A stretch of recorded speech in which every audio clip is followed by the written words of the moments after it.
In the sleepy town of Millfield, where autumn leaves dance across weathered pavements, Margaret Sullivan stands before a rusted padlock. At 63, with silver-streaked hair and hands marked by decades of honest work, she never imagined becoming the owner of storage unit. The auctioneer's gavel had fallen at $20, a pittance for what everyone assumed was worthless junk. Margaret only wanted the old bookshelf visible from the doorway. Now, as dust motes swirl in shafts of afternoon light, she surveys mountains of forgotten possessions, tarnished picture frames, weathered furniture, and cardboard boxes sagging with age. She doesn't yet know that buried within this discarded history lies something that will unravel the very fabric of her understanding.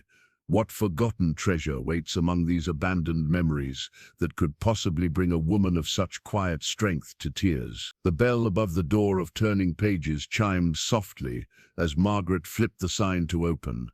Morning light streamed through the windows, illuminating dust particles dancing above crowded bookshelves. The small bookstore had been her sanctuary for 23 years, though lately it barely generated enough income to justify keeping the doors open. Margaret ran her fingers along the spines of newly arranged classics. The familiar texture of cloth bindings brought comfort as she contemplated yesterday's storage unit auction.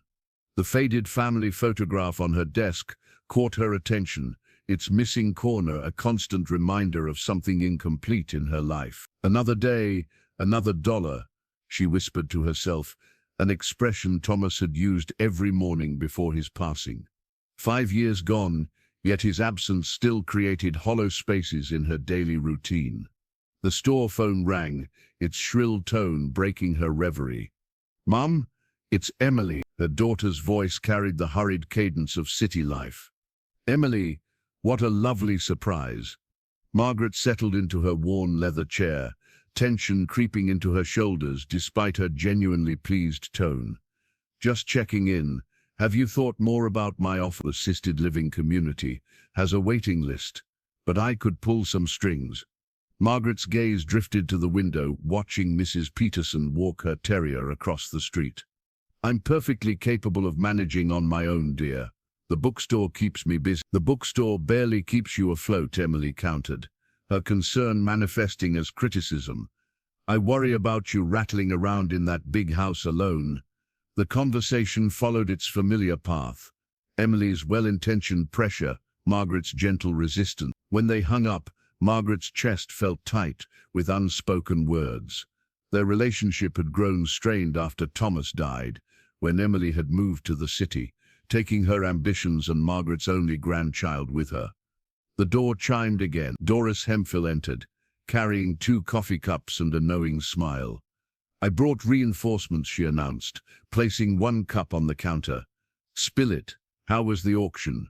Margaret's face brightened at her friend's presence. Doris had been her confidant since high school, their bond strengthened through marriages, children, and now widowhood.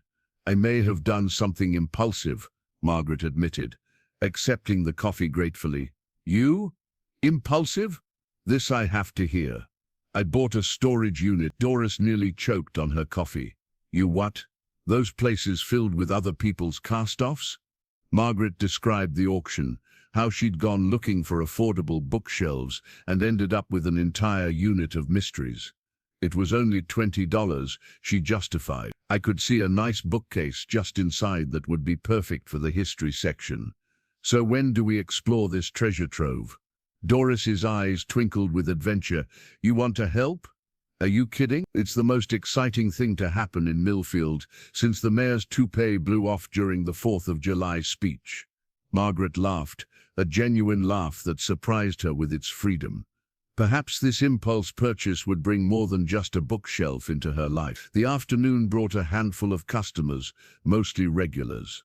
Mrs. Wilson purchased her monthly romance novels. Mr. Jenkins browsed the military history section without buying anything, as usual. The high school English teacher picked up ordered copies of To Kill a Mockingbird. As Margaret tallied the day's modest sales, her mind wandered to the storage unit. What stories might be hidden among those discarded possessions? What life events had prompted someone to lock away their belongings and ultimately abandon them? That evening, Margaret sat alone at her kitchen table, eating a simple dinner while examining the storage unit key. The house felt particularly empty tonight.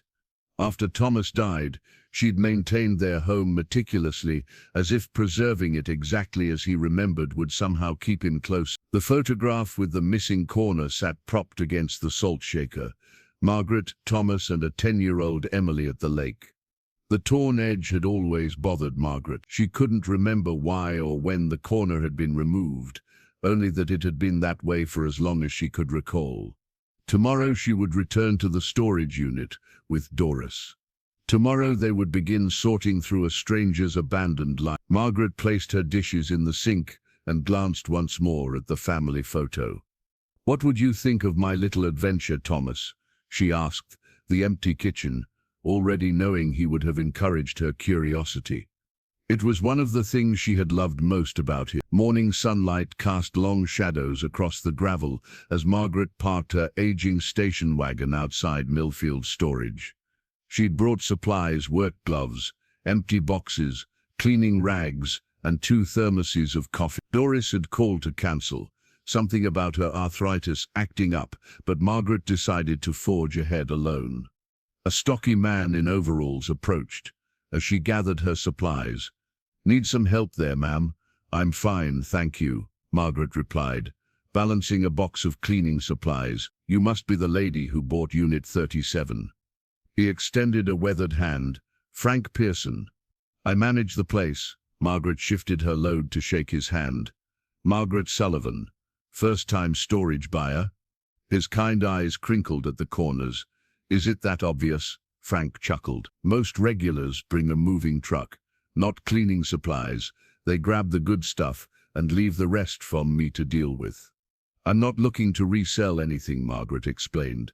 "Just thought I'd find a few useful items for my bookstore."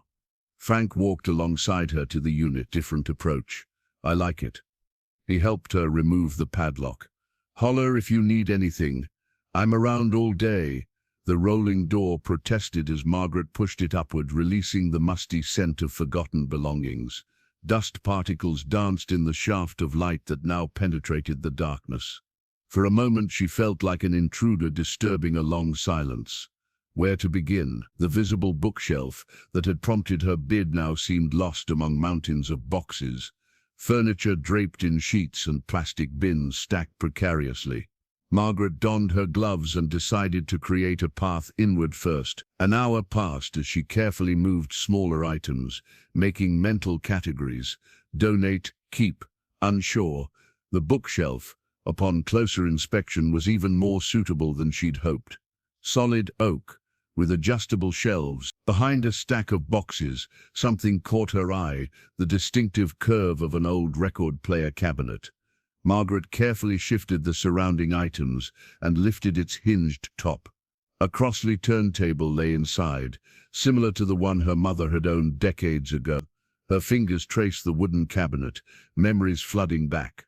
Sunday afternoons in the living room, her mother's favorite Nat King Cole record spinning while the family read or played quiet games. The simple joy of those moments, before adulthood, before responsibilities, before loss, swept over Margaret with unexpected force. She checked the mechanical arm, surprised to find it moved smoothly despite years of disuse. A sudden impulse struck her. She wanted this record player, regardless of whether it worked. Some objects carried more than function. They held echoes of happiness. Near the record player sat a cardboard box, labeled records, in faded marker. Margaret opened it, revealing dozens of vinyl albums. She lifted one, Ella Fitzgerald. Another, Frank Sinatra. Beneath those, Perry Como, Dean Martin, Bing Crosby. A collection that spanned decades but focused on the classics.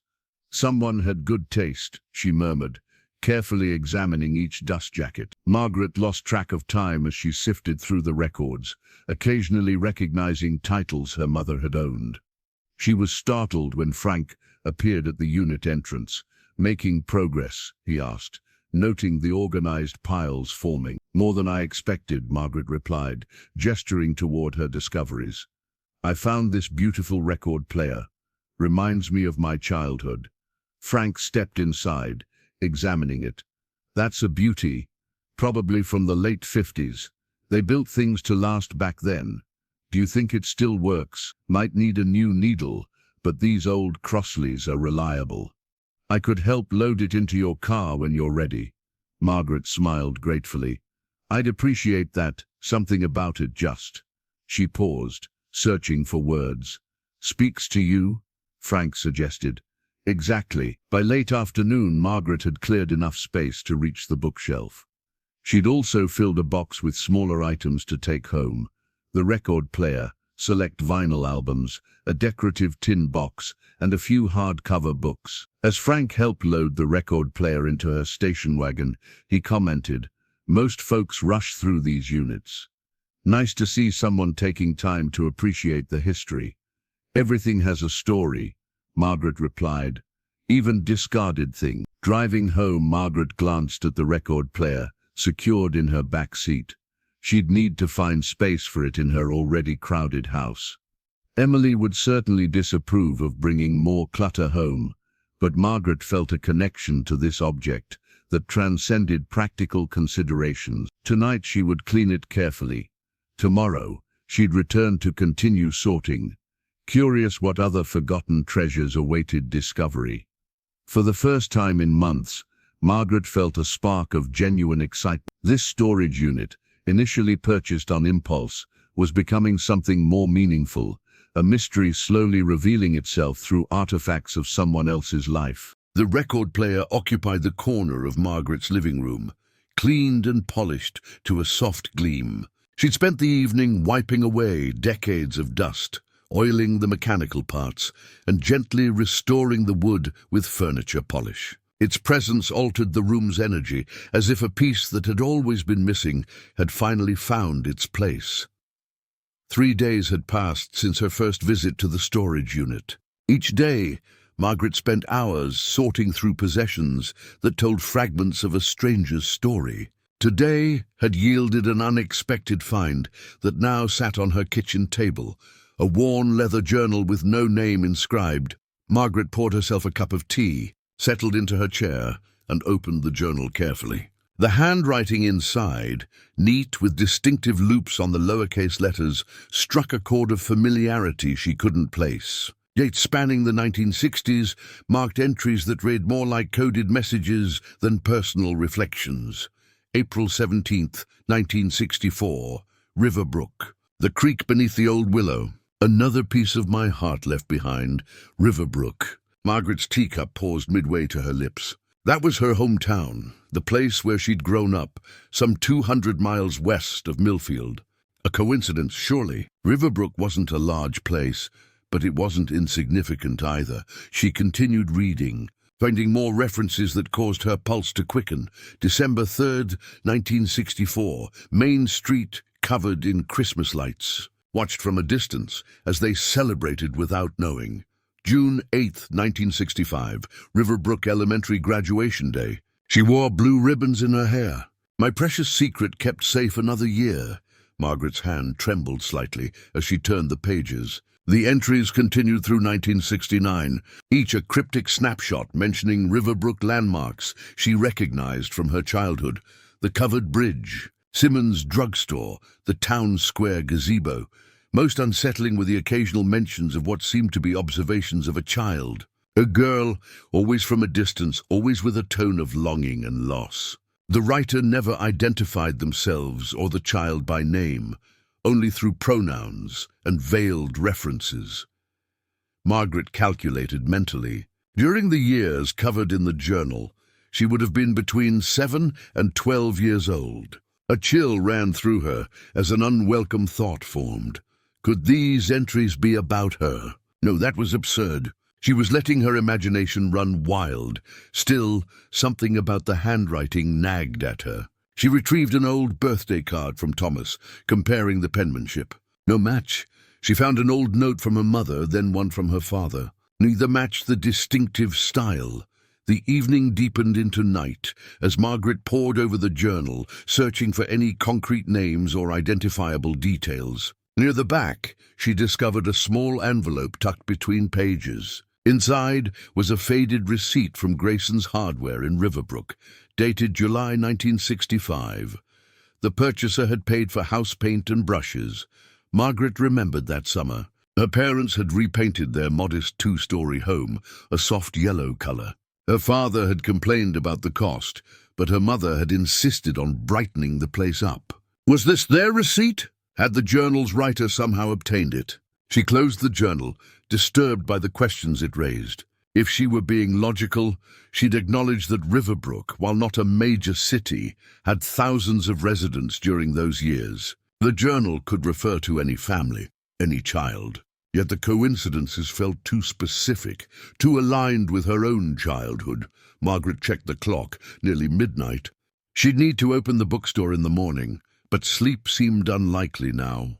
She made another cup of tea and returned to the journal, this time focusing on the later entries. The final entry, dated November 12th, 1969. Read, "The precious secret remains safe, but at what cost to my soul? I've secured the items where they'll remain until the time is right. Perhaps someday understanding will be possible. Until then, I carry this burden alone." After that, blank pages. Whatever story had been unfolding stopped abruptly. Margaret closed the journal and rubbed her tired eyes. Tomorrow she would show it to Doris, get a second opinion. Perhaps her friend would see something she'd missed, or offer a rational explanation for the coincidences. She carried the journal to her bedroom, placing it on her nightstand rather than returning it to the kitchen. Something about it demanded proximity, as if keeping it close might reveal its secrets through osmosis. As she drifted toward sleep, fragments of memory mingled with questions. Who had written these observations? What was the precious secret repeatedly referenced? And why did the handwriting seem so hauntingly familiar? The storage unit, initially purchased for a simple bookshelf, was becoming a Pandora's box of mysteries. And Margaret, despite her unease, felt compelled to continue opening it. Morning light streamed through the bookstore windows as Margaret arranged several items from the storage unit on her front counter. She'd brought them hoping their presence might spark recognition from her regular customers. The mysterious journal remained at home, too personal, too puzzling to display publicly. The bell above the door chimed as Doris entered, carrying a cardboard tray with 2 coffee cups. "You look like you haven't slept," Doris observed. Sliding a cup toward Margaret, "I found something unsettling." Margaret described the journal and its connection to Riverbrook. Doris frowned. "That's more than coincidence, especially with the exact landmarks. I thought perhaps I was overreacting. Trust your instincts." "Maggie," Doris used the childhood nickname only she was permitted to use. "What will you do next?" Before Margaret could answer, the bell chimed again. Gerald Finch, Millfield's unofficial town historian and retired high school history teacher, entered with his usual methodical gait. "Ladies," he nodded, then paused, eyeing the items on the counter. "New acquisitions?" Margaret explained about the storage unit auction. Gerald adjusted his glasses, examining a small brass compass with academic interest. Fascinating. People's discarded possessions often tell more honest stories than their public personas. He picked up a tarnished silver letter opener. Quality craftsmanship. Pre-1950s, I'd wager. "Gerald," Margaret ventured, "have you ever heard of a company called Pioneer Holdings? Local business?" "I'm not sure. It's listed as the owner of the storage unit I purchased." Gerald's eyebrows rose slightly. "Bring me that information. I maintain archives of regional business registrations. Might be something there." As Gerald browsed the history section, 2 more morning regulars entered. Mrs. Patterson. The retired librarian immediately noticed the items. "My goodness, my mother had this exact tin," she exclaimed, lifting a decorative cookie container. "Kept her sewing supplies in it. Where did you find it?" Margaret shared a condensed version of the storage auction. Story. Mrs. Patterson studied the tin. "Nostalgically takes me right back to the 1950s. Mother would let me pick one button from this tin whenever I was good. By midday, Several customers had commented on the displayed items. A vintage ashtray sparked memories for Mr. Jenkins. The fountain pen reminded Principal Walker of his grandfather.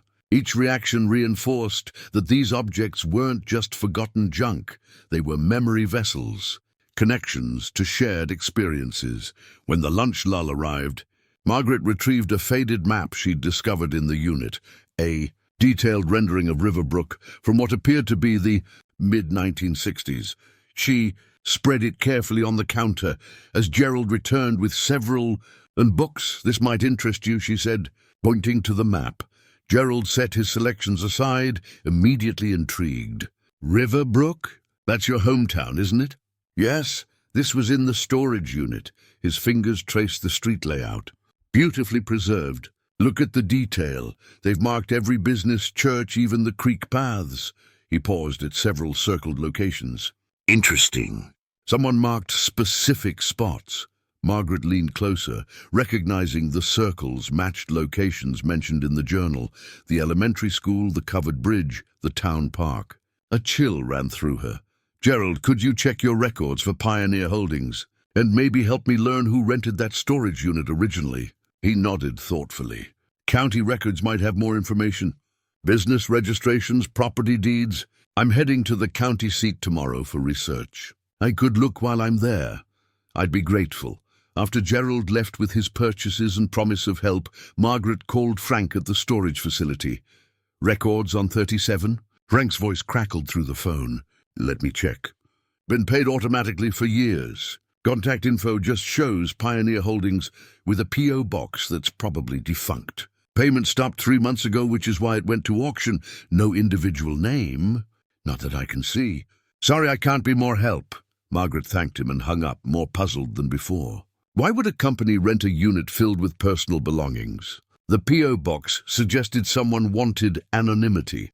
That evening, Margaret returned to the storage unit alone. She positioned her battery-powered lantern and began methodically searching for anything else related to Riverbrook. In a previously unopened box, she discovered another connection: a high school yearbook from Riverbrook High, 1952. Too early to include Margaret, but potentially old enough to include her parents. As she flipped through black-and-white photos of serious-faced teenagers, a folded newspaper clipping fell from between the pages. Margaret unfolded it carefully. The yellowed headline read, "Local Family Welcomes Baby Girl." Though the text was faded, she could make out Mr. and Mrs. Sullivan, proud parents of Margaret Elizabeth, 7 pounds 6 ounces, born May 14, 1957. Her birth announcement. In a stranger's yearbook. In an abandoned storage unit. Margaret's hands trembled as she closed the yearbook. This was no longer coincidence. Someone had deliberately collected items connected to her life, her family, her history.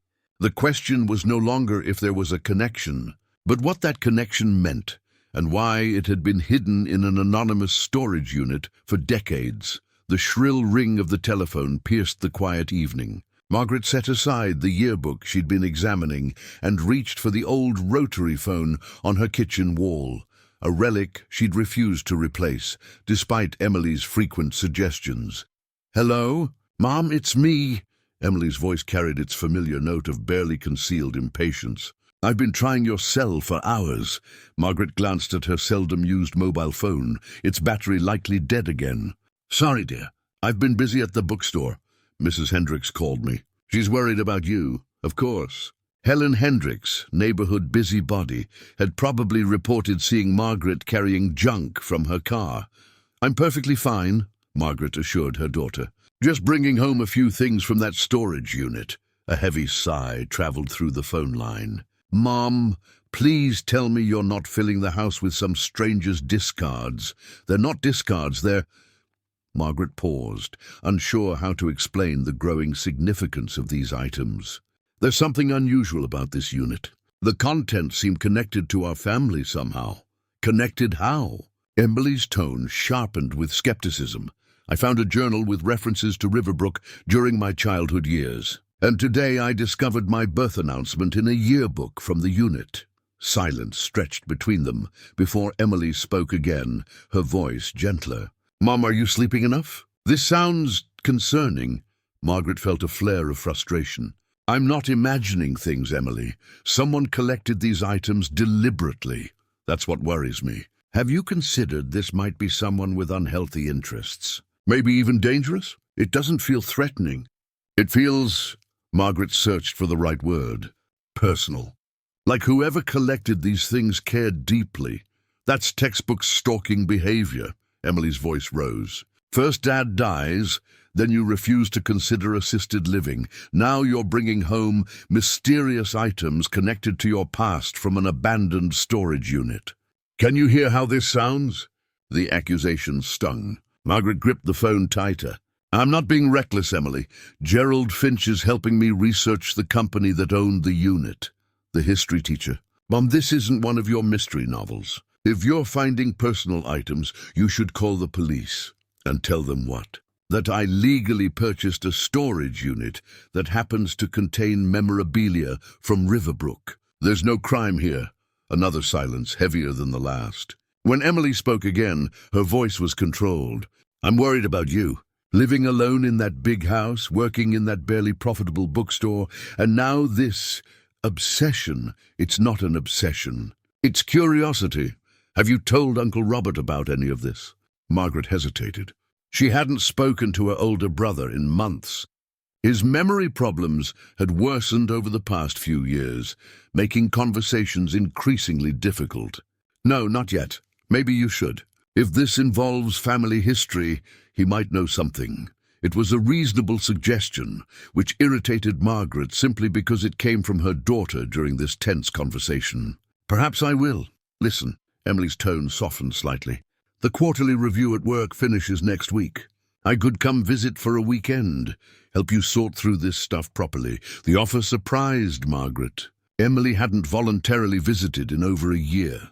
That would be nice. We could make some decisions about the house too, and there it was, the ulterior motive. Margaret closed her eyes briefly. The house isn't up for discussion, Emily. Mom, I appreciate your offer to help with the storage items. Let's leave it at that for now. After they hung up, Margaret stared at the phone, an object that represented both connection and distance. She'd installed this very rotary dial when she and Thomas first bought the house, refusing to replace it even as technology advanced. Emily had always been embarrassed by it, especially during her teenage years when friends would comment on the antiquated device. Margaret ran her fingers along the worn rotary, remembering how small Emily's fingers had been when she first learned to dial. Those simple days felt impossibly distant now. With a decisive movement, Margaret picked up the receiver again and dialed her brother's number.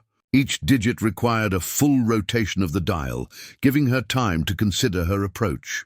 Robert answered on the fourth ring, his voice immediately wary. Margaret, everything okay? You never call this late. Everything's fine, Robert. She hesitated. I've come across some old items from Riverbrook, things from when we were children. I thought you might remember something about them. What kind of things? His voice carried an edge she couldn't interpret. A journal, some photographs. My birth announcement. A long pause followed. Where did you find these? A storage unit I purchased at auction. Leave it alone, Margaret. His voice hardened unexpectedly. What? Whatever you think you're discovering, leave it alone. Some things are better left in the past. Before she could respond, Robert hung up. Margaret stared at the silent receiver, her brother's uncharacteristic reaction adding yet another layer to the mystery. She replaced the receiver slowly, her mind racing. Robert knew something he didn't want uncovered. The question was, what truth lay hidden beneath these accumulated artifacts of her past? Robert's abrupt reaction left Margaret restless. She returned to the journal, examining it with renewed focus. Near the back, she noticed a slight bulge in the binding. Careful inspection revealed a hidden pocket, containing a small black and white photograph. The image showed a young couple standing before a two-story house with distinctive dormer windows and a wraparound porch. The man wore a light-colored suit, his arm around a petite woman in a full-skirted dress. Their faces were partly shadowed by the angle of the sun, but their posture suggested pride, the stance of new homeowners. Margaret's heart quickened. The house behind them was unmistakably her childhood home in Riverbrook. The porch where she'd spent summer evenings reading. The windows of the bedroom she'd shared with her cousin during holiday visits. The oak tree that had eventually grown tall enough to reach the second floor. But the couple wasn't her parents. She was certain of that. Her father had been a tall, broad-shouldered man with distinctive white blonde hair. Her mother, a willowy woman who stood nearly as tall as her husband. This couple was different, both shorter, the woman dark-haired, the man more slightly built. Margaret turned the photo over. Written in faded ink, "Our New Start." June 1953. 4 years before her birth, she dialed Robert again, determined to break through his resistance. This time he answered with obvious reluctance. "It's nearly midnight, Margaret. I need to ask you something specific," she pressed forward. "Did Mom and Dad buy their house in Riverbrook from a young couple?" "I found a photograph." A long silence followed. "My memory isn't what it used to be." "This is important, Robert. Important why? What are you hoping to discover?" "I don't know yet. But something about all this feels significant." Robert sighed heavily. "Yes, they bought the house from another family. I don't remember details. The photograph shows a house that is definitely ours, but with different owners. Dated 1953, could be. We moved there in 55 or 56, I think. Before you were born. Do you remember the previous owners' names?" Another lengthy pause. "No, listen, Margaret, I have an appointment early tomorrow. I need to go." Before she could protest, he'd hung up again. His evasiveness only strengthened her resolve. The next morning, Margaret called the Riverbrook Historical Society. After explaining her request, she was connected to a volunteer named Judith, property records from the 1950s. "Let me see what we have digitized." The sound of typing filtered through the phone. "Sullivan. 143 Maple Street, correct?" "Yes, that's it. Here we go. Property changed hands in March 1956. Purchased by Thomas and Eleanor Sullivan from..." A pause. "From James and Catherine Lambert." Margaret jotted down the names. "Were the Lamberts the original owners?" "No, they purchased it in 1953 from a builder named Wilson. Looks like they only owned it about 3 years." After thanking Judith, Margaret searched online for any information about the Lamberts. Nothing relevant appeared. The couple in the photograph remained mysterious. Their connection to the journal unclear. She switched tactics. Searching for Riverbrook news archives from the 1950s, the public library's digital collection yielded limited results. But she found something intriguing, a small announcement in the August 1953 edition of the Riverbrook Gazette. Local teacher, weds returning veteran, Catherine Mills. Beloved elementary school teacher, wed James Lambert in a private ceremony last weekend. Lambert, recently returned from military service, has taken a position at Grayson's Hardware. The couple has purchased a home on Maple Street. Margaret stared at the screen. Catherine Mills, a teacher at her elementary school. She couldn't recall any teacher by that name during her school years. By then, Catherine must have moved away. But why would this couple's memorabilia end up in a storage unit connected to Margaret's birth announcement? Why would someone collect items related to both the Lamberts and the Sullivans? Gerald's call interrupted her thoughts. "Found something interesting about Pioneer Holdings," he announced without preamble. It was established in 1970, registered to a James L. No full last name on the abbreviated record, but initial paperwork was filed in Riverbrook. "James Lambert," Margaret breathed. "Pardon. The L might stand for Lambert. They owned my childhood home before my parents." Curious connection. The company maintained minimal activity, no employees, no public presence. Just enough transactions to remain legally viable. Essentially a shell for holding assets, like a storage unit. Precisely. "I've requested the full records, but it will take several days." After hanging up, Margaret collected her findings, the journal, the photograph, her notes about the Lamberts. She stared at the image of the young couple, trying to discern their features in the shadowy photo. "Who were you?" she whispered. "And what is your connection to me?" Margaret rubbed her tired eyes, the mysteries multiplying rather than resolving. One thing seemed increasingly clear.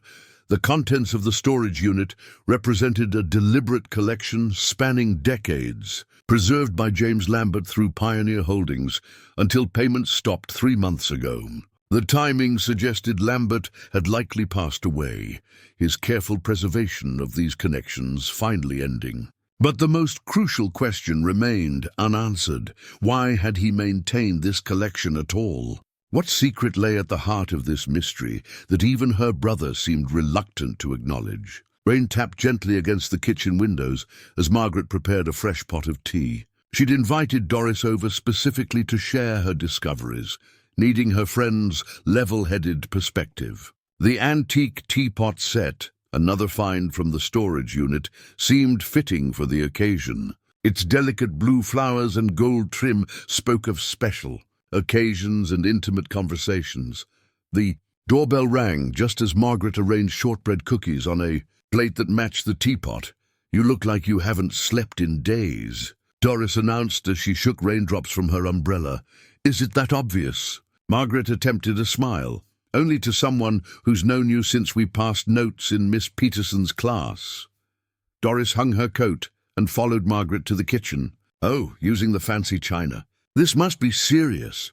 Margaret poured steaming tea into the delicate cups. "I've found some unsettling connections."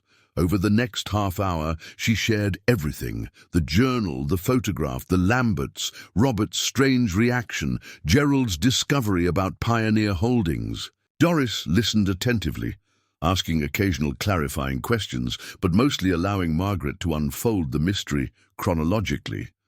When Margaret finally fell silent, Doris stirred her second cup of tea thoughtfully. "So this James Lambert owned your childhood home, created a company to maintain a storage unit full of items connected to your family, and kept a journal observing you as a child," Doris summarized, her tone measured. "And your brother is suspiciously evasive about the whole thing. That's the essence of it." Doris set down her spoon with a decisive clink against fine china. "Show me the journal." Together they spread the journal entries across the kitchen table, organizing them chronologically. Doris examined each entry carefully, occasionally making notes on a small pad she'd extracted from her purse. "Look at this pattern," Doris finally said, pointing to her notes. "The entries cluster around specific dates each year." Margaret leaned closer. "You're right. Several in May, especially mid-May. Your birthday is May 14th, and here in September, school events, Christmas observations." Margaret traced the pattern with her finger. "Like someone marking milestones from afar." The tone reads like someone who cared deeply but couldn't participate directly. Doris tapped the journal thoughtfully. "Like watching through a window." They fell silent, the implications hanging in the air between them. Finally, Doris spoke the words Margaret had been avoiding. "Could James Lambert be related to you somehow? A distant relative, perhaps?" Margaret shook her head. "I know my family tree fairly well on both sides. No Lamberts. What about Catherine, his wife? The teacher? No Mills either. Besides, why would a relative need to observe from a distance?" Doris hesitated, then spoke carefully. "There's another possibility. One that might explain Robert's reaction." Margaret met her friend's eyes. "Tell me. These observations, the tone of longing, the careful collection of items spanning your entire life." Doris took a deep breath. "Margaret, is it possible the Lamberts could have been your birth parents?" The teacup in Margaret's hand clattered against its saucer. "That's impossible. I have my birth certificate. I've seen baby pictures. Adoption was handled differently in the 1950s, often with secrecy, especially in small towns. My parents would have told me." But even as she said it, uncertainty crept in. Her parents had been older when she was born. Her mother nearly 40, uncommon for that era. They'd never discussed her birth much beyond basic facts. Doris reached across the table, covering Margaret's hand with her own. "I'm not saying it's certain, but it would explain the emotional investment evident in these journals, the distance maintained, the way someone tracked your milestones while remaining unseen." Margaret withdrew her hand, rising abruptly to stand by the window. Rain streaked the glass, blurring the familiar view of her backyard. "I need to go to Riverbrook." I was about to suggest the same thing. Doris joined her at the window. These fragments won't assemble themselves from a distance. You need to see where it all began. Robert won't help. He made that clear. You don't need Robert. You need primary sources, town records, newspaper archives, people who might remember the Lamberts. Margaret turned to face her friend. Would you come with me? Wild horses couldn't keep me away.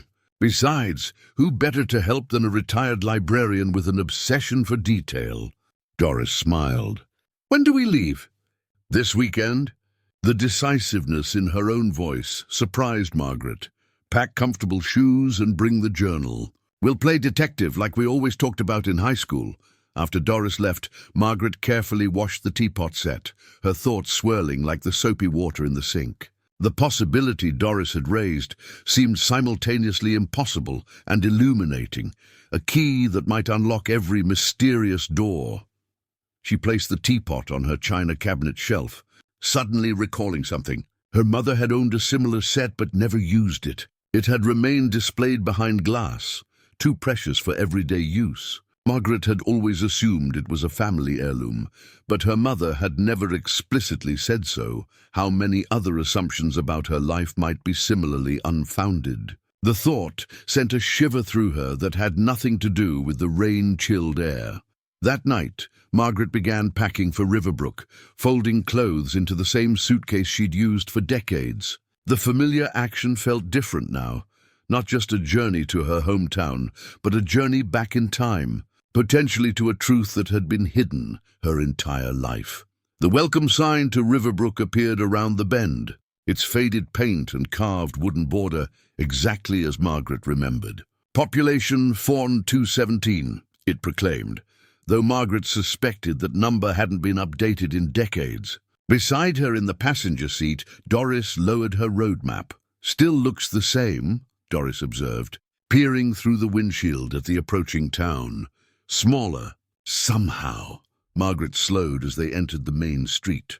The 2-hour drive from Millfield had given her time to prepare mentally, yet the sight of her hometown still caused her chest to tighten. Riverbrook had resisted change admirably. The courthouse square remained the focal point, its Victorian clock tower visible from every approach. The diner where Margaret had enjoyed milkshakes after school still occupied the corner of Elm and Main, though its neon sign had been replaced with something more subdued. Where to first? Doris asked as they passed storefronts that housed different businesses under the same historic facades. Margaret's hands tightened on the steering wheel.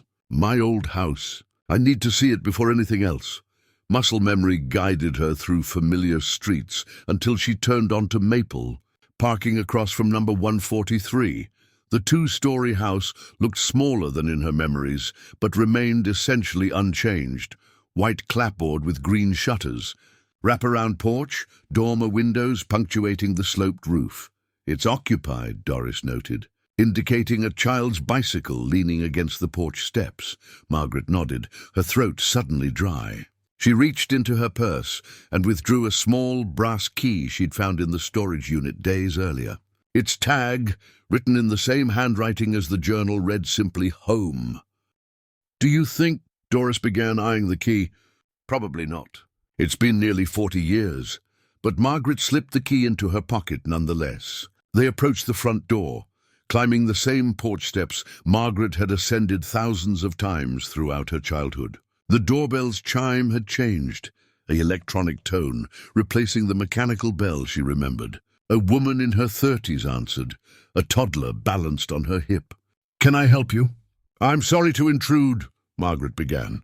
My name is Margaret Sullivan. I grew up in this house, and I'm visiting town for the weekend. The woman's expression softened. The Sullivan house. People still call it that. I'm Jen Miller. She shifted the child to her other hip. Would you like to come in? It must be strange, seeing someone else living in your childhood home. The interior had been renovated, walls removed to create an open floor plan, modern fixtures replacing what Margaret remembered. Yet the staircase remained identical, its wooden banister worn smooth from generations of hands sliding down it. My daughter does the same thing, Jen laughed, noticing Margaret's gaze on the banister. Can't resist sliding down. Some things never change.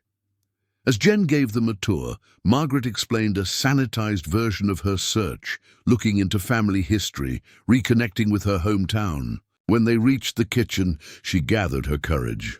"This might seem odd, but I found an old key among my mother's things." "I don't suppose—" Jen looked intrigued. "Try it on the back door." "That lock's original. We could never find the right key and just use the deadbolt." Margaret approached the door leading to the backyard, her hand trembling slightly as she inserted the key. It slid in smoothly. She held her breath and turned. The mechanism rotated with a solid click. The door unlocked.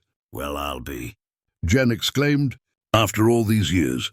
Margaret stared at the key in the lock, a physical connection spanning decades. James Lambert's key still opened his former home. After thanking Jen and promising to mail her the key as a curiosity, Margaret and Doris returned to the car. "The key worked," Doris said, breaking their thoughtful silence. "Lambert kept it all these years." Margaret nodded, her mind whirling. "Let's visit the county records office before it closes."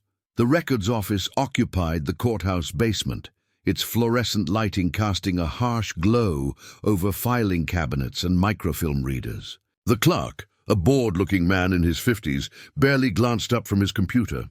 "Property deeds and birth records?" "Different departments. Birth records restricted to immediate family." His tone suggested this was not his first rodeo with genealogy enthusiasts. "I'm researching my own birth," Margaret explained. "May 14th, 1957, parents Thomas and Eleanor Sullivan." The man sighed, abandoning his computer. "ID?" After examining Margaret's driver's license, he grudgingly led them to a climate-controlled room housing older records. 57 would be in these cabinets. "Help yourself. Property deeds are in the next room over." Margaret and Doris divided the research. While Doris examined property transfers for the Maple Street house, Margaret searched for her birth certificate. The original document looked different from the copy she'd always known.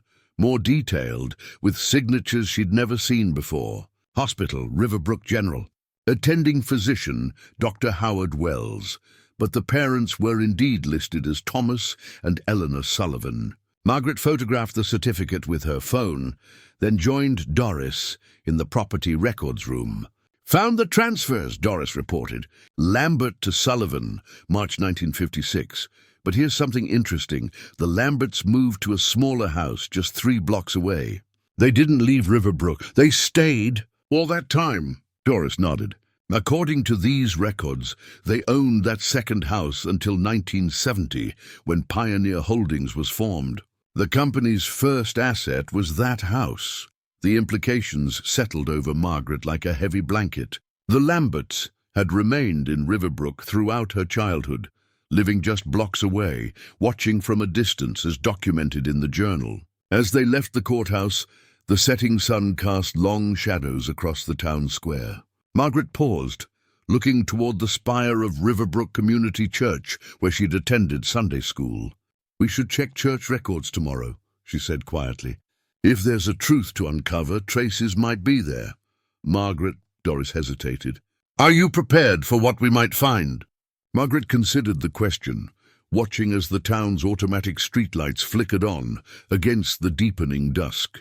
"I've lived 63 years with what I believed was the truth. I can face whatever actually is the truth." She turned to her friend. "Even if it changes everything." Morning light filtered through lace curtains in the Riverbrook Inn, where Margaret and Doris had taken rooms for the weekend.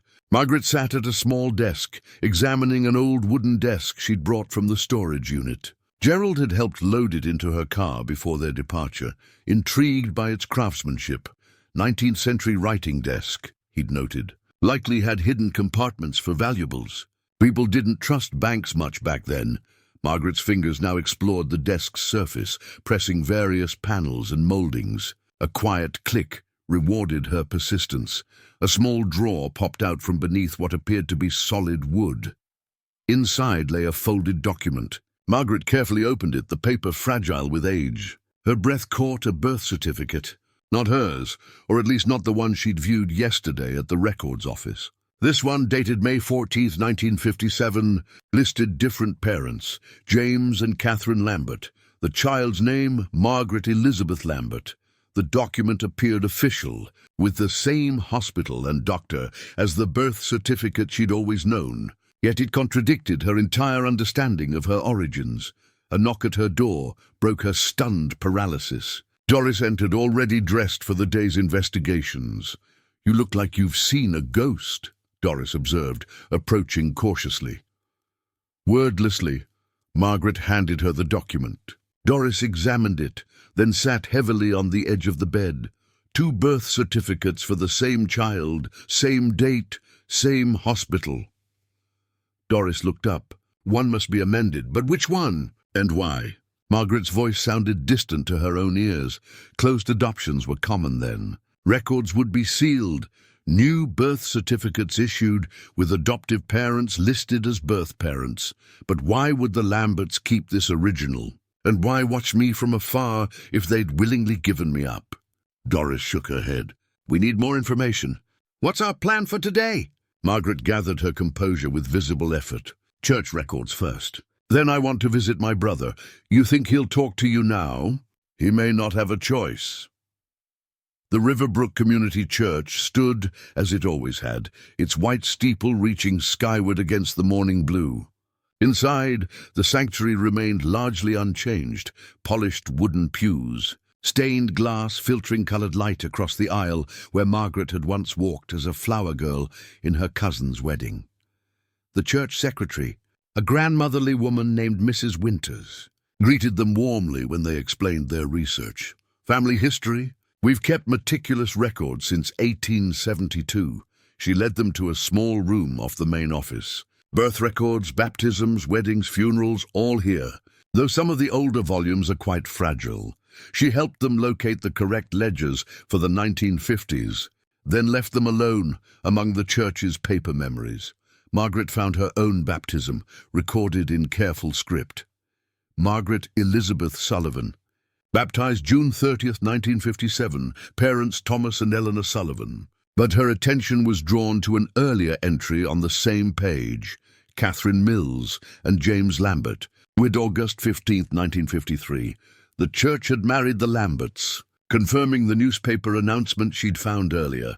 Further, searching revealed another entry from April 1957, special prayer service held for Catherine Lambert in anticipation of difficult childbirth. Doctor concerns noted. Margaret and Doris exchanged meaningful glances. A final entry, June 1957, provided another piece. Private blessing for Lambert family. No formal baptism recorded at family's request.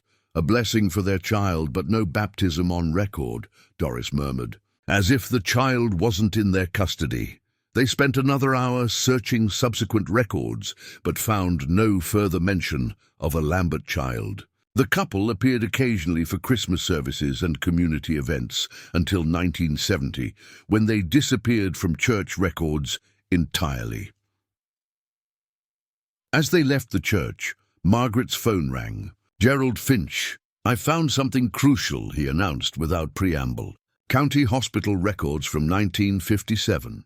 Catherine Lambert was admitted May 12th with pregnancy complications. Doctor's notes indicate premature labor, significant bleeding. Margaret stopped walking, her free hand gripping a nearby fence post for support. And she delivered a daughter on May 14th. The records note the infant was healthy despite being premature. But Gerald paused. Catherine suffered severe hemorrhaging. Notes indicate she wasn't expected to survive, but she did survive, Margaret whispered. The journal entries continue for years. Yes, though hospital records show she remained in critical condition for weeks. Additional notes mention she would likely be unable to have more children. After thanking Gerald, Margaret hung up and relayed the information to Doris. That explains the 2 birth certificates, Doris reasoned. If Catherine wasn't expected to survive, arrangements might have been made quickly for the baby's care. "My parents," Margaret said slowly, "would have been in their 40s, childless except for Robert, who was already a teenager. They might have seen it as their only chance to have a daughter. But Catherine lived," Doris continued the thought, "perhaps unexpectedly. By then, legal arrangements might already have been completed. Margaret stared down the street toward the address they'd found for the Lamberts' second home. I need to see where they lived. And then your brother? Margaret nodded, determination hardening her features. Robert has known the truth all along. It's time he shared it with me. The pieces were assembling into a picture Margaret had never imagined, one that explained the journal's tone of longing, the carefully preserved memories, the lifetime of distant observation. A mother who had lost her child not to death, but to circumstance. A child who grew up never knowing she was being watched by the woman who had given her birth. Margaret's return to Millfield brought no resolution, only more questions. Her attempt to confront Robert had failed. He'd refused to see her, his wife claiming he was unwell. Whether illness or avoidance, the result was the same. The truth remained locked behind her brother's silence. She unlocked her front door, wheeling her suitcase into the quiet house. The items from the storage unit, once merely curious objects, now stood as artifacts of a life she'd never known existed. Each piece carried new significance, testifying to Catherine Lambert's decades of distant devotion. Margaret had just set water to boil for tea when the doorbell rang. She opened it to find Emily standing on the porch, a small overnight bag at her feet. "Emily!" "I wasn't expecting you until next weekend." Margaret embraced her daughter. Noting the stiffness in Emily's posture, Mrs. Hendricks called again.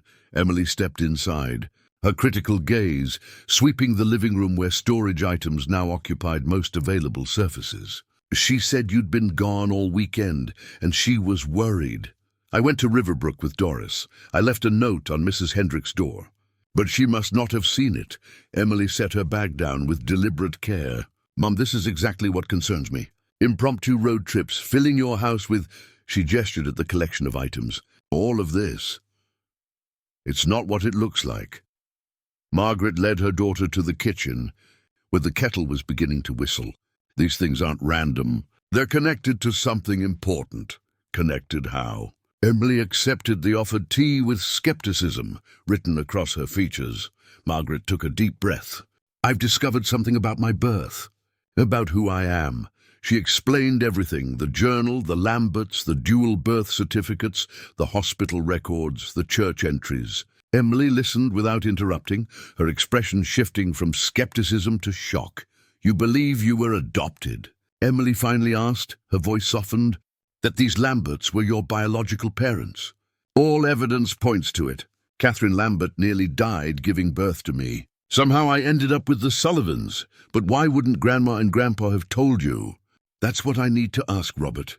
He was 13 when I was born, old enough to remember." Emily stirred her tea absently. "If this is true, it means we have family we never knew about." "Had," Margaret corrected gently. "The storage unit payment stopped 3 months ago. I believe James Lambert passed away then, and Catherine must have died earlier. There's nothing in the journal past 1969. This is—" Emily shook her head, searching for words. "A lot to process, I know. I've had days to absorb it, and I'm still reeling." Emily rose, walking to the living room, where she began examining the items with new interest. Her fingers trailed over the record player, the desk, the journal Margaret had left open on the coffee table. "What's this?" Emily bent to retrieve something that had fallen partially under the sofa. A small, worn teddy bear, with one ear slightly larger than the other. Margaret's breath caught. "I've never seen that before." Emily turned it over, revealing a small tag sewn into the seam. "Baby Maggie with love, K.L. Catherine Lambert," Margaret whispered. "She must have made it for me before I was born." Emily stared at the stuffed toy, then at her mother. For a moment, the tension that had characterized their relationship in recent years seemed to dissolve, replaced by shared wonder at this tangible connection to an unknown past. "This was meant for you," Emily said softly, handing the bear to Margaret. "She wanted you to have it." Margaret cradled the small toy, imagining Catherine Lambert sewing it with anticipation, unaware of how events would unfold. Her throat tightened with emotion. "I'm sorry I doubted you, Mom." Emily sat beside her on the sofa. "This clearly isn't some flight of fancy. This is your history, our history. Will you help me sort through the rest? Margaret asked, hope rising. There might be more we're missing. Emily nodded. I took the week off. The quarterly review finished early. She managed a small smile. I was coming to convince you to consider assisted living. Now I'm helping you uncover family secrets. They spent the remainder of the evening methodically examining items from the storage unit, Emily bringing her organizational skills to what had been Margaret's somewhat haphazard approach. They categorized objects by apparent age and potential connection to the Lamberts.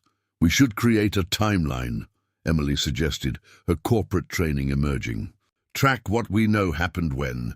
It might reveal patterns or gaps. As they worked side by side, Margaret felt a warmth she'd missed, the easy collaboration they'd once shared before disagreements about Margaret's future had created distance. Now united by this unexpected mystery, mother and daughter found themselves on common ground again. Later, as Emily prepared for bed in the guest room that had once been hers, she paused in the doorway. Mom, whatever we discover, about the Lamberts, about why this happened, it doesn't change who you are. Margaret smiled, touched by her daughter's concern. I know, but it might help me understand who I've always been. That night, Margaret placed the small teddy bear on her nightstand, its mismatched ears and worn fabric representing a mother's love that had survived decades of separation. As she drifted toward sleep, she wondered if Catherine Lambert had ever imagined that her carefully preserved memories would someday find their way back to her daughter. Morning. Sunlight streamed through the kitchen windows as Margaret and Emily sorted through another box from the storage unit.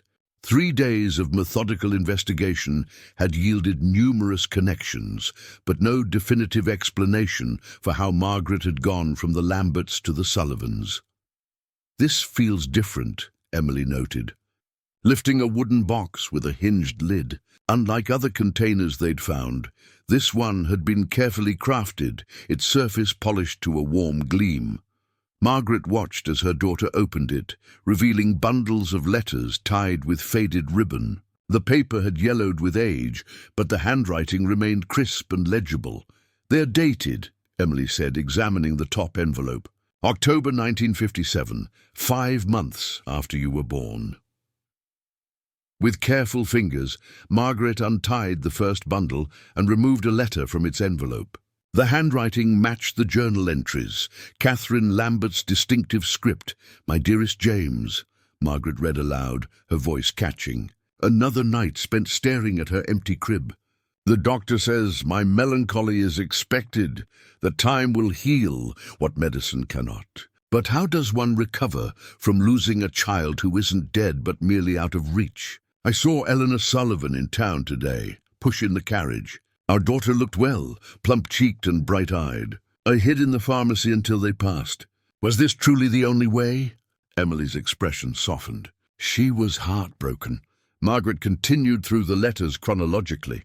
They were all from Catherine to James, apparently written when he was travelling for work. Each documented Catherine's observations of Margaret from afar and her ongoing struggle with their separation.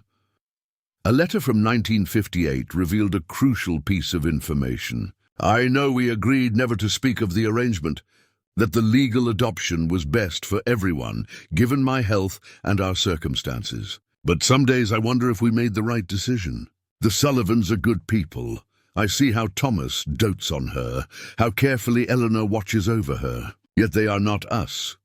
So it was a legal adoption, Emily murmured. But it sounds like they knew each other. A later letter provided more context. I passed Eleanor at church today. She was polite but distant, as always. I understand her caution. If people knew the truth about our arrangement, there would be talk. Small towns thrive on such scandals. It's better this way for Margaret's sake, if not for my heart. As they progressed through the years, the tone of Catherine's letters gradually shifted from raw grief to resigned acceptance, though the undercurrent of longing never disappeared. She documented Margaret's first day of school, dance recitals, academic achievements, all observed from a careful distance. She was there for everything, Margaret said wonderingly. every milestone. A letter from 1964 described a rare, direct interaction. I substituted at the elementary school today and had Margaret in class. She's bright and thoughtful, with your sense of humor, James. When she smiled at me and thanked me for helping with her reading, I nearly wept. For one brief moment, I was simply her teacher, able to talk with her, encourage her, touch her hand while pointing to a word on the page. I will treasure this memory. Emily wiped away an unexpected tear. She found ways to be part of your life, even if you didn't know. The final bundle contained letters from 1969 to 1970, their tone increasingly urgent. Catherine's health had deteriorated, requiring multiple hospitalizations. The last letter, dated November 1969, matched the journal's final entry. "My dearest James, the doctor was clear today. The treatments aren't working. We must prepare for what's coming. I've made peace with many things, but one regret remains, that Margaret will never know how deeply she was loved, how desperately I fought to keep her, how impossible the choice was. I've asked you to maintain our silent watch over her after I'm gone. The storage unit contains everything, my journals, photographs, the small tokens of her life I've collected. Perhaps someday, when she's older, when understanding might come easier than judgment, you'll find a way to share these with her. Until then, continue our tradition of marking her birthday with a distant blessing. Tell her, if the chance ever comes, that her mother loved her every day of her life, even when that love had to remain hidden." Margaret's hands trembled as she folded the letter. "She died thinking I would never know, but she made sure you would, eventually," Emily said softly. "She preserved everything, created a time capsule of love. But why didn't James Lambert approach me after she died? According to the storage records, he maintained the unit for decades afterward." Emily carefully retied the bundle. "Perhaps he honored her wish to wait until you were older, or maybe he tried but couldn't find the right moment." Margaret stared at the letters, each representing a connection across time and circumstance.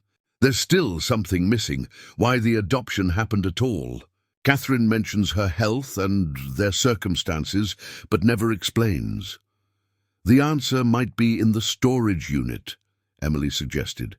"We've only gone through about half the contents." Margaret nodded, gathering the letter bundles carefully. "Catherine mentioned a music box in one of these letters, something she wanted preserved for me. We should look for it when we return to the unit tomorrow." As they prepared dinner that evening, Margaret found herself studying Emily's profile, noting the determined set of her jaw, so like Thomas Sullivan's, and wondering what traits she might have inherited from the Lamberts. For 63 years, she'd understood herself as solely a Sullivan. Now her identity expanded to include another lineage, another history. "You're staring," Emily noted without looking up from the vegetables she was chopping. "Just thinking about inheritance, what we carry forward without even knowing it." Emily smiled slightly. "Like your stubbornness?" That could be from either side. The gentle teasing marked another step in their healing relationship, a bridge being rebuilt. Through shared purpose and discovery, the storage unit seemed different now, not just a collection of forgotten possessions, but a deliberately preserved legacy. Margaret and Emily moved with newfound reverence as they continued their systematic search, each item potentially another thread in the tapestry of Margaret's origin story.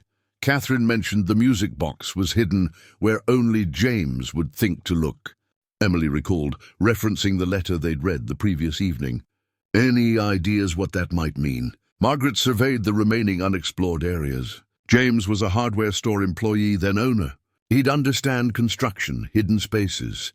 They focused on furniture pieces, checking hollow legs, false bottoms, removable panels. Hours passed without success. Afternoon shadows lengthened as their search grew more desperate.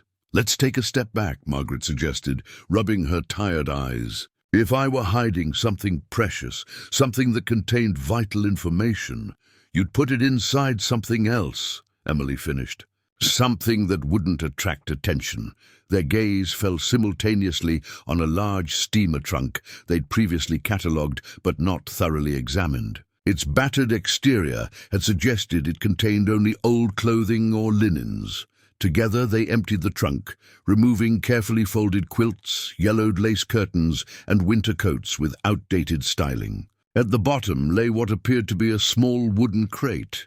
"Hand me that crowbar," Emily requested, pointing to their toolkit. Careful leverage revealed the crate wasn't actually sealed. The lid had been cleverly designed to appear nailed shut while actually sliding horizontally. Inside, nestled in velvet lining, sat an intricately carved wooden music box. Its surface featured detailed relief carvings of forest scenes, deer among trees, a winding stream, birds in flight. Margaret lifted it with trembling hands, noting its substantial weight and craftsmanship. "It's beautiful," she whispered, running her fingers along the polished wood. "There's an inscription." Emily pointed to tiny letters carved along the edge. "For Margaret Elizabeth, whose melody plays always in our hearts." Margaret placed the box on a small table they'd cleared, her fingers searching for a mechanism. A small brass key protruded from the back. She turned it slowly, feeling the resistance of gears long unused. When she lifted the lid, a gentle melody began to play, Brahms's lullaby, the notes slightly tinny but recognizable. The music triggered something deep in Margaret's memory, a sense of comfort so profound it brought unexpected tears. "Mom." Emily touched her arm, concerned. "I know this tune," Margaret said wonderingly. "Not just because it's a common lullaby. I remember this specific music box. The tone, the slight hesitation on the third measure." She closed her eyes, concentrating. "I can almost see a hand winding it. Not my mother's, someone else's." Inside the box, the velvet lining had been configured to hold several items.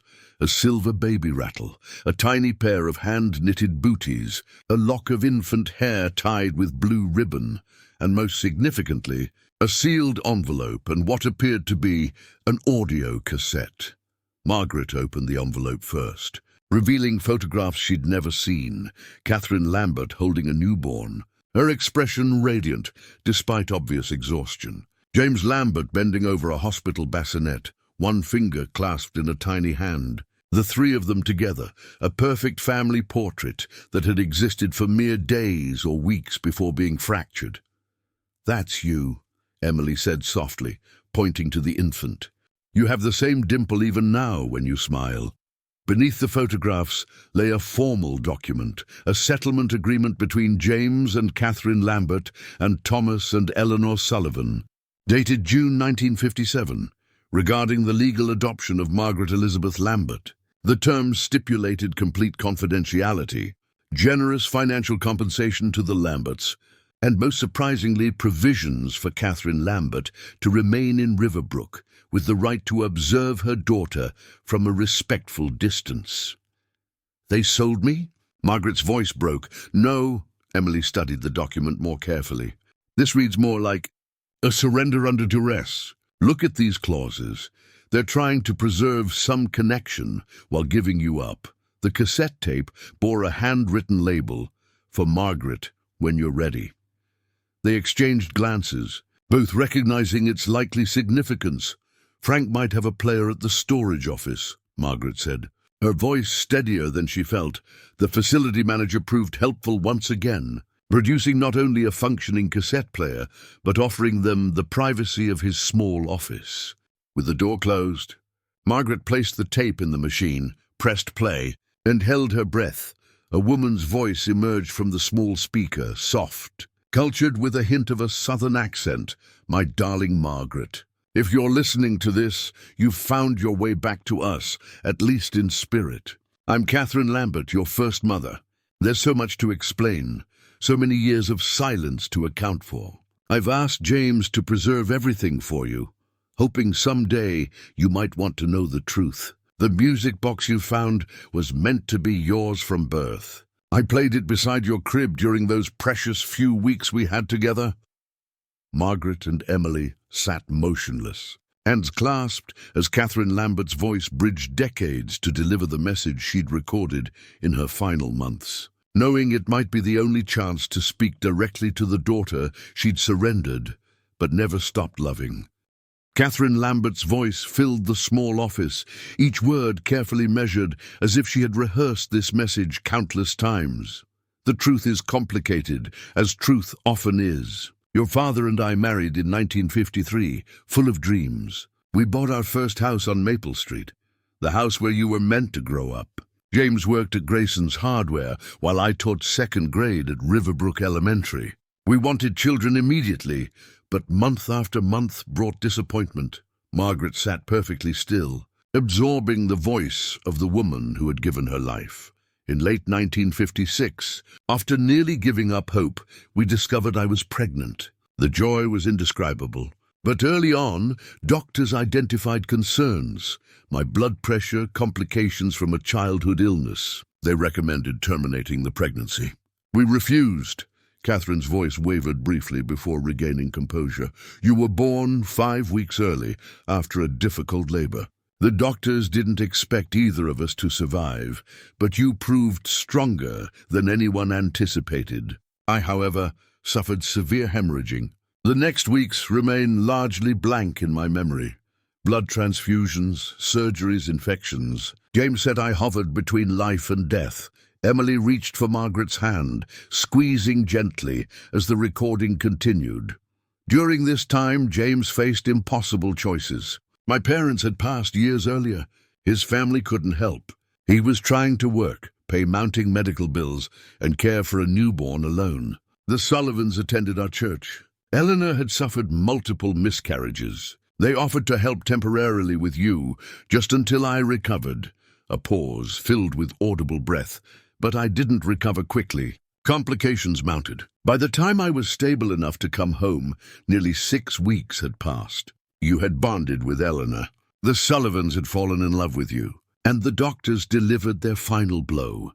I would require additional surgeries, long-term care, and would likely never have another child. Even caring for you would strain my compromised health.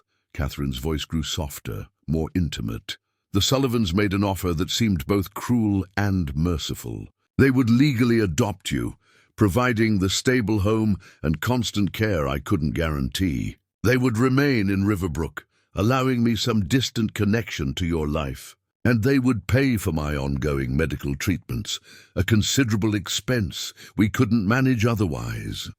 Margaret closed her eyes, imagining the impossible decision facing 2 young parents.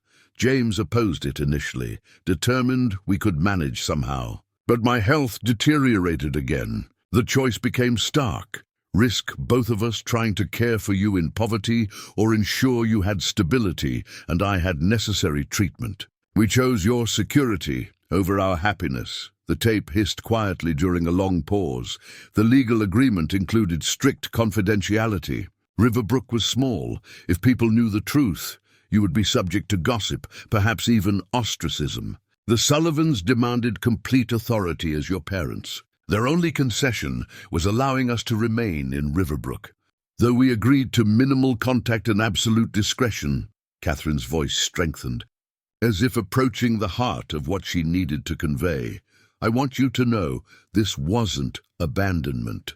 It was the most loving choice we could make in impossible circumstances. Every birthday, every Christmas, every milestone, we were there, watching from a distance, recording in journals, preserving memories you weren't aware we were creating. Tears streamed silently down Margaret's face as the woman continued. The Sullivans provided you advantages we couldn't. Music lessons, summer camps, eventually college. They were good people who truly loved you. I watched Eleanor brush your hair for school, Thomas teach you to ride a bicycle. I saw how they protected and cherished you. It brought both comfort and heartache. Catherine paused again, her breathing audible. My health stabilized but never fully recovered. By the time you were 12, the original agreement had evolved into a complex web of connections and secrets too tangled to unravel. The Sullivans became increasingly uncomfortable with our presence in Riverbrook. Your brother Robert, who was old enough to understand what had happened, watched us with teenage suspicion whenever our paths crossed. Margaret glanced at Emily, both startled by this confirmation of Robert's knowledge. Eventually, the weight of seeing you grow up as someone else's daughter became unbearable. The pretense, the careful distance, the constant self-restraint. It was destroying something in both James and me. When you left for college, we moved 30 miles away to Millfield, where James opened his own hardware store. Close enough to maintain some tenuous connection, far enough to begin healing. The recording quality changed slightly, as if Catherine had stopped and resumed at a different time. Now my health is failing again, this time permanently. I've asked James to maintain our collection. Your baby clothes, school photographs surreptitiously purchased from the yearbook committee, programs from your piano recitals, clippings of your academic achievements. Someday, when the time is right, when knowing might bring understanding rather than confusion, I hope these mementos will find their way to you. Catherine's voice softened to near whisper. I don't know if this recording will ever reach you. I don't know if you'll want these fragments of a connection you never knew existed. But I needed to explain, to tell you that you began in love, you were surrendered in love, and you have been watched over in love every day since. Whatever you feel upon learning this truth, anger, confusion, perhaps even relief, know that you were the light of our lives, even when we could only glimpse you from afar. The tape clicked as it reached its end, leaving Margaret and Emily in silence, broken only by their quiet breathing. The drive home from the storage facility passed in contemplative silence. Catherine Lambert's voice seemed to echo in the car, her words settling into Margaret's understanding of herself, rearranging memories, reframing relationships, reconstructing identity. Are you okay? Emily asked as they pulled into the driveway. Margaret considered the question. I don't know what I am. Shocked, sad, curious. She paused, searching for the right word. Reconfigured somehow. Inside, they spread the newfound items across the dining table, the music box, photographs, legal documents, and most significantly, a family tree Margaret had discovered beneath the cassette tape. The carefully drawn document traced both Lambert and Sullivan lineages, converging on Margaret and then continuing to Emily and her son Michael. She kept track of all of us, Emily noted, studying the precise handwriting. Even Michael's birth is recorded. She knew she had a great-grandson. Margaret traced the name with her fingertip, but never met him. The document included dates of birth, marriage, and death for multiple generations. Catherine's own death was recorded in December 1969, just weeks after her final journal entry and recording. But James Lambert's death was marked only 3 months ago, February 15th. That explains why the storage payments stopped, Margaret said. He maintained it until the very end. Emily studied the document more closely. Look, there are other relatives listed. Catherine had a younger sister named Virginia, who married someone named Howard Carter. They had 3 children. Cousins I never knew existed. Margaret felt a strange combination of loss and discovery. I wonder if any of them are still alive. Emily was already typing on her laptop. Virginia Carter, Riverbrook area. She scrolled through results. Virginia passed away in 2018, but her daughter Elizabeth Carter Jenkins lives in Oak Ridge. That's only about 40 miles from here. My cousin, Margaret said wonderingly. Do you think she knows about me? Only one way to find out. After finding a phone number, Margaret hesitated, receiver in hand. What do I even say? Hello, I'm your cousin who was given up for adoption, but has just discovered our connection. The truth, Emily advised. As simply as you can. The call connected on the 4th ring. Hello? A woman's voice, pleasantly husky. Is this Elizabeth Jenkins? Yes, who's calling? Margaret took a deep breath. My name is Margaret Sullivan, though I've recently learned I was born Margaret Lambert. Catherine Lambert was my birth mother. A lengthy silence followed. I'm sorry, what did you say? Catherine Lambert, your maternal aunt. I believe we're first cousins. I recently discovered I was adopted by the Sullivan family as an infant. Another pause. This is unexpected. How did you find out about this connection? Margaret explained about the storage unit, Catherine's journal, and James Lambert's lifelong preservation of memories. "Uncle James," Elizabeth said softly. "He never spoke much about Aunt Catherine after she died. We knew they'd lost a baby. That's what the family was told. He became very private, though he always remembered birthdays, sent Christmas cards. They didn't lose me to death," Margaret clarified, "but I was lost to them in a different way." The conversation continued, Elizabeth's initial shock giving way to cautious warmth. Yes, she would be willing to meet. No, she had never suspected this family secret. Yes, she had photographs of Catherine she could share. "I have her eyes," Margaret realized aloud after they'd arranged to meet the following week. "Everyone always said I had my father's smile, but not my mother's eyes. Now I understand why." After hanging up, Margaret found herself drawn to the mirror in the hallway. She studied her reflection with new awareness. The shape of her eyes, the set of her jaw, the curve of her cheekbones. Which features came from Catherine? Which from James? For 63 years, she'd attributed her traits to the Sullivans without question. "Do you feel different?" Emily asked, watching her mother's self-examination. "I feel expanded." Margaret turned from the mirror. "As if I've suddenly discovered rooms in a house I thought I knew completely." They spent the evening organizing their findings into a coherent timeline, filling gaps in the narrative.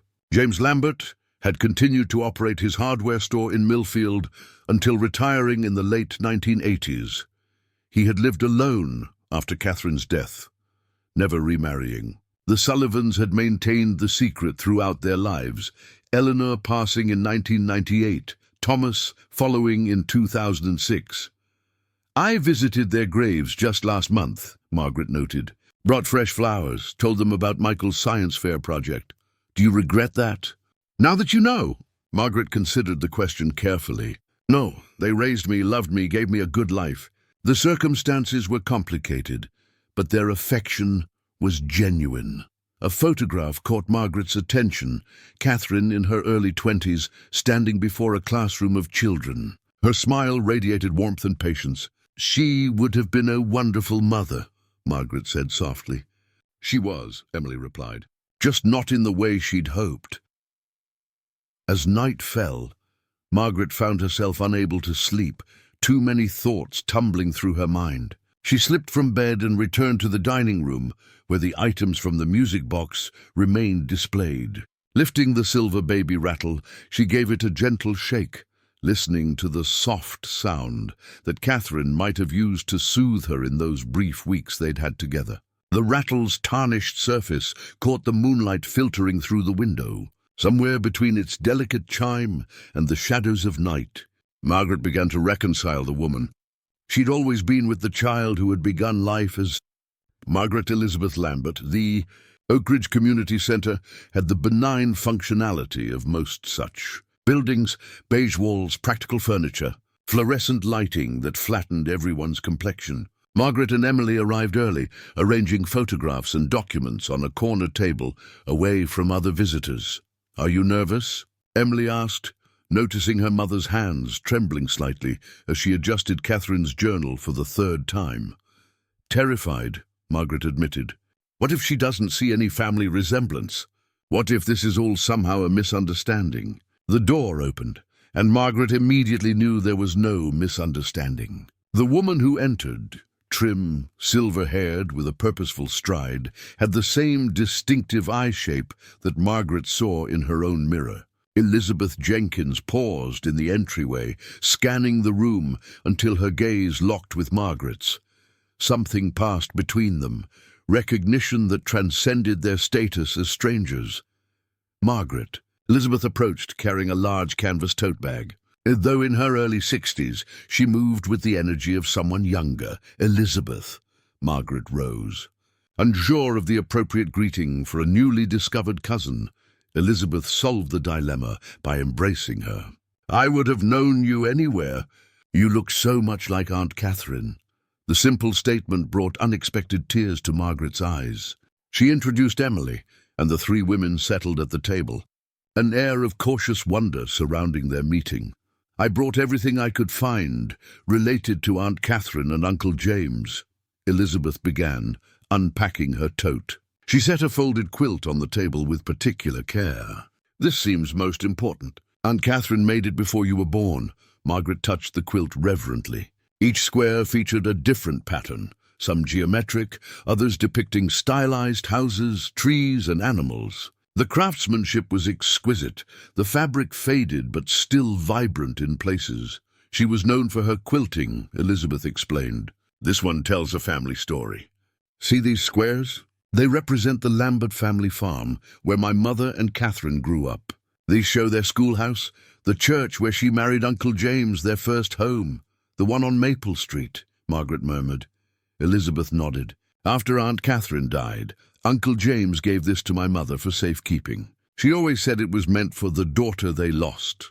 We assumed that meant a baby who had died. Not died, Emily said gently, just raised by others. Elizabeth spread the quilt fully, revealing a central square that depicted a cradle surrounded by hearts. Catherine finished this while pregnant. The family story was that after losing the baby, she couldn't bear to keep it. Margaret traced the stitched cradle with her fingertip, imagining Catherine's hands creating this legacy for a child she expected to raise herself. "Tell me about her," Margaret requested. "What kind of person was she?" Over the next hour, Elizabeth shared stories that gradually formed a portrait of Catherine Lambert, her kindness as a teacher, her talent for music, her quiet determination. She produced photographs spanning Catherine's life, from childhood through her final years. This is from Christmas 1968. Elizabeth indicated a photograph of Catherine seated at a piano, James standing behind her with his hand on her shoulder. Though thin and clearly unwell, Catherine's smile remained luminous. About a year before she died, leukemia complicated by her previous health issues. She was so young, Margaret said softly. Catherine had been only 44 at her death, 19 years younger than Margaret was now. Uncle James never really recovered from losing her, Elizabeth continued. He was devoted to her in a way you rarely see. After she died, he threw himself into his hardware store, became active in community organizations, but there was always a reserve about him. Now I understand why. He was carrying this enormous secret. Elizabeth produced more recent photographs of James Lambert, an elderly man with kind eyes and a dignified bearing. This was from his 80th birthday about 5 years ago. He was still sharp as a tack, still lived independently until the very end. How did he die? Margaret asked. Heart attack. Quick and merciful, the doctor said. Elizabeth paused. 3 months before he died, he asked me to check on a storage unit if anything happened to him. Said there were important family items there that shouldn't be lost. I wrote down the information but never needed it. By the time I thought to check, you had already purchased it. Margaret explained the auction process, how the unit had come available after payments ceased. He must have known his time was coming, Elizabeth mused. Perhaps he hoped exactly this would happen, that you would somehow find your way to those mementos. Or perhaps he simply couldn't bring himself to reveal the secret directly, Emily suggested. After keeping it for 60 years, as their conversation continued, Elizabeth shared what she knew about James's final years. He had mentioned Margaret occasionally, oblique references to someone special in Millfield he kept tabs on. He had even attended Thomas Sullivan's funeral from a distance, standing among other mourners without introducing himself. He knew your bookstore, Elizabeth recalled. Mentioned it proudly once. A lovely little shop called Turning Pages. I had no idea why a bookstore in Millfield would matter to him. He watched over me until the end, Margaret realized. Just as he promised Catherine he would. When they eventually parted, Elizabeth left the quilt with Margaret. It was always meant for you. Aunt Catherine would want you to have it. Driving home, the carefully folded quilt resting on the back seat, Margaret felt both drained and filled, as if something essential had been both taken and returned in the same moment. You have her eyes, Emily said quietly, and her smile. Elizabeth is right. There's no mistaking the connection. Margaret nodded, watching the familiar landscape pass. For so long I've thought of myself as having one family, one history. Now I have two, the one that raised me and the one that created me. Do you regret discovering the truth? Margaret considered the question carefully. No, it's painful and complicated, but it's mine, my story. I'd rather know it, all of it, than live with only half the truth. Catherine Lambert's handwritten recipe book sat open on Margaret's kitchen counter, its pages spotted with ingredients from decades past. Margaret had discovered it among the storage items, a collection of family dishes annotated with personal notes. James' favorite, perfect for summer evenings, Mother's special occasion cake. Tonight, she was preparing Catherine's chicken and dumplings, following the precise instructions written in that familiar script. It smells amazing, Emily commented, entering the kitchen. Like Grandma Sullivan's cooking, but different somehow. The secret is the herbs, Margaret explained, adding fresh thyme according to Catherine's notes. Eleanor used rosemary instead. Small difference, big impact. The doorbell interrupted their culinary archaeology. Margaret wiped her hands on a dish towel, her expression tightening. That would be Robert. After 2 weeks of persistent calls, her brother had finally agreed to visit. At 76, Robert moved more slowly than Margaret remembered, his once imposing frame slightly stooped. Emily greeted her uncle with a careful hug before retreating to give the siblings privacy. "You look well," Robert offered, settling heavily into a kitchen chair. "You look tired," Margaret countered. Serving him tea in their mother's china, Robert's gaze fell on Catherine's recipe book. "You found it then? The storage unit. You knew about it all along," he nodded slowly. "Dad told me when I was about 30. Said I should know in case something happened to both of them before they could tell you. But they never told me. And neither did you." Robert studied his teacup, avoiding her eyes. "They meant to, Maggie. But the right time never seemed to come. Then Mom got sick and Dad couldn't bear to upset her by stirring up the past. And after they were both gone. What was your excuse then?" His shoulders sagged under the weight of her justified anger. "Cowardice, I suppose. Fear that it would change how you felt about them. About our family. It wasn't your decision to make." Margaret stirred the simmering pot with more force than necessary. "I had a right to know my own history." "You're right." The simple admission surprised her. "I convinced myself I was protecting you, but perhaps I was really protecting myself. The comfortable version of our family narrative." Margaret sat across from him, her initial anger softening at his evident remorse. "Tell me what you remember." From the beginning, Robert's memories provided additional context to Catherine's recorded account. He had been 13 when the Lamberts' baby came to stay temporarily while Catherine recovered. He recalled his mother's determined attachment to the infant, his father's late-night conversations about financial arrangements, the gradual transition from temporary care to permanent adoption. "The Lamberts came to dinner once, when you were about 2 months old," he recalled. "Catherine was still quite frail. She held you and wept. After they left, I heard Mom tell Dad it was too difficult, too confusing for everyone. That was the last time they came to our house. But they stayed in Riverbrook, watching from a distance." Robert nodded. "It was strange growing up knowing they were there. Mrs. Lambert was even my English teacher for a semester. She was always kind, but there was a sadness about her when she looked at me, perhaps thinking of the family connection that couldn't be acknowledged." As Robert talked, Margaret continued preparing dinner, the familiar rhythm of cooking providing a counterbalance to the emotional weight of their conversation. "Did you ever speak with James Lambert? As an adult?" she asked. "Once, after Dad died. He approached me at the funeral, offered condolences, said Thomas Sullivan had been an honorable man who kept his promises. It was the closest he ever came to directly referencing the arrangement." Emily rejoined them as Margaret served the chicken and dumplings, a meal connecting past and present, one family's recipe nurturing another family's gathering. "It's delicious." "Mom," Emily said after her first bite. "Catherine's recipe," Margaret explained to Robert. "I'm discovering she was an excellent cook. I remember Mom using her church cookbook submission for lemon pie," Robert said unexpectedly. She never admitted where it came from. But once I saw Catherine Lambert's name beside the recipe, this small connection, Eleanor Sullivan quietly honoring Catherine Lambert's culinary expertise, touched Margaret deeply. After dinner, as Robert prepared to leave, he hesitated at the door. "There's something you should have." He retrieved an envelope from his coat pocket.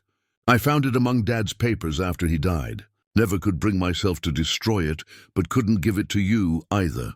Inside was a faded photograph Margaret had never seen, herself as an infant, asleep in a bassinet with 4 adults standing behind her. Thomas and Eleanor Sullivan on one side, James and Catherine Lambert on the other. A moment of harmony before the separate paths diverged. "The only picture of all your parents together," Robert said quietly. Margaret studied the image. "These 4 people connected by their love for one child. Thank you for keeping it safe." After Robert left, Margaret found Emily in the living room, Catherine's quilt spread across her lap as she examined the stitching. "How are you feeling?" Emily asked. "Like I've been holding my breath for 63 years without knowing it," Margaret replied, settling beside her daughter. "And I'm finally learning to exhale. Are you angry about being kept in the dark so long?" Margaret considered the question, running her fingers along the quilt's textured surface. "There's some anger, yes, but mostly I feel integration, as if puzzle pieces that never quite fit are finally finding their proper places." "What will you do with all of this?" Emily gestured to the collection of Lambert artifacts they'd arranged throughout the house. "Honor it," Margaret said simply. "Incorporate it into who I am now. Not Margaret Sullivan instead of Margaret Lambert, but Margaret Sullivan who began as Margaret Lambert. Both are true. Both are me." Sunlight streamed through the newly cleaned windows of Turning Pages, illuminating the bookstore's latest edition. A glass display case containing carefully selected items from the storage unit. Margaret arranged Catherine's journal open to a particularly poignant entry, positioned beside James's pocket watch and a black and white photograph of the Lamberts standing before their Maple Street home. A small brass plaque explained simply, "The Lambert Collection, a family rediscovered." "It looks perfect," Doris said, entering the shop with her usual thermos of coffee. "Though I still think you should write a book about all this." "It would fly off the shelves," Margaret smiled, making a final adjustment to the display. "Perhaps someday. For now this feels right, acknowledging them publicly after so many years of secrecy. The past 3 months had transformed both Margaret and the bookstore. The Lambert story, shared cautiously at first with regular customers, had spread through Millfield, drawing curious visitors and creating unexpected connections. Former students of Catherine Lambert brought their memories. Elderly patrons who had purchased tools from James Lambert's hardware store shared anecdotes of his generosity during hard times. The bell above the door chimed as Elizabeth entered, accompanied by her husband and grown daughter. Following their initial meeting, this extended family connection had blossomed into regular visits and shared meals. "The display is lovely," Elizabeth approved, embracing Margaret warmly. "Aunt Catherine would be so pleased to be remembered this way." "We brought something for your collection," Elizabeth's daughter said, presenting a small wooden box. "Found it while cleaning Grandma Virginia's attic. It's filled with letters Catherine wrote to her sister over the years." Margaret accepted the gift with reverence. "Thank you. I'll treasure them."